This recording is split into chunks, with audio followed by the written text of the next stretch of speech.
যাদবপুরে ছাত্রীর মৃত্যু কিভাবে, তার মা বাবার ওই ছাত্রীর মা বাবার অভিযোগের ভিত্তিতে খুনের মামলা রুজু করে তদন্ত শুরু করেছে যাদবপুর থানার পুলিশ। এবং এই তদন্ত করতে গিয়ে তারা জানতে চাইছেন তাদের বয়ান, যারা প্রথম ওই ছাত্রীকে দেখেন।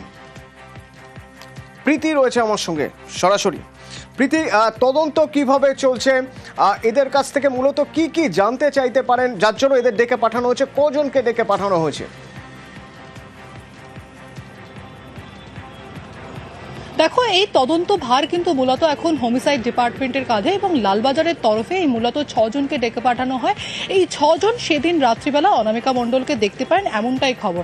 ইতিমধ্যে সূত্র মারফত জানা যাচ্ছে, ঠিক যখন ঘড়ির কাঁটা 10টা 2 তখন অনামিকা মণ্ডল এই যে ড্রামা ক্লাবের যে প্রোগ্রাম চলছিল পার্কিং, আমার ভিডিও জার্নালিস্ট সনদ সেই ছবিটা দেখাচ্ছে, এই রাস্তা হয়ে কিন্তু ঠিক 10টা 2 নাগাদ অনামিকা মণ্ডল একাই ঘটনাস্থলের দিকে এগিয়ে যান, যেখানে ইউনিয়ন রুম রয়েছে এবং তার পাশে যে ওয়াশরুম, সেই ওয়াশরুমের দিকে। পুলিশ সূত্রে খবর যে 10টা 2 নাগাদ তাকে কিন্তু একাই দেখতে পাওয়া যায়। যে সিসি ক্যামেরার ফুটেজ বিশ্ববিদ্যালয় কর্তৃপক্ষ জমা দিয়েছে পুলিশের কাছে, সেখান থেকে।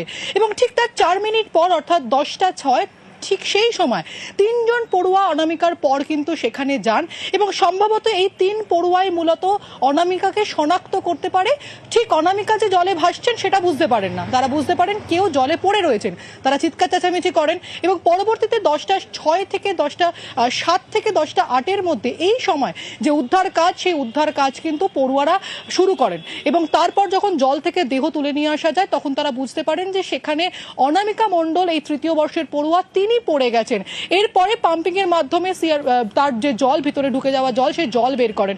এবং এই 6 জনকে যে ডেকে পাঠানো হয়েছে লালবাজারের তরফে, মূলত তাদের কাছ থেকেও কিন্তু এই যে সময় পুলিশের কাছে এসছে, অর্থাৎ বিশ্ববিদ্যালয় কর্তৃপক্ষ যে সিসি ক্যামেরার ফুটেজ জমা দিয়েছে, কারণ ইতিমধ্যে বিশ্ববিদ্যালয় কর্তৃপক্ষের তরফে বলে দেওয়া হয়েছে এক্স্যাক্টলি ঘটনাস্থলের কোনো সিসিটিভি ফুটেজ তাদের কাছে নেই।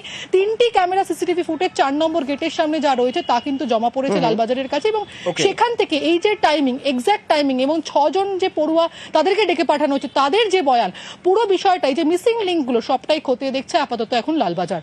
অতনু, ধন্যবাদ প্রীতি।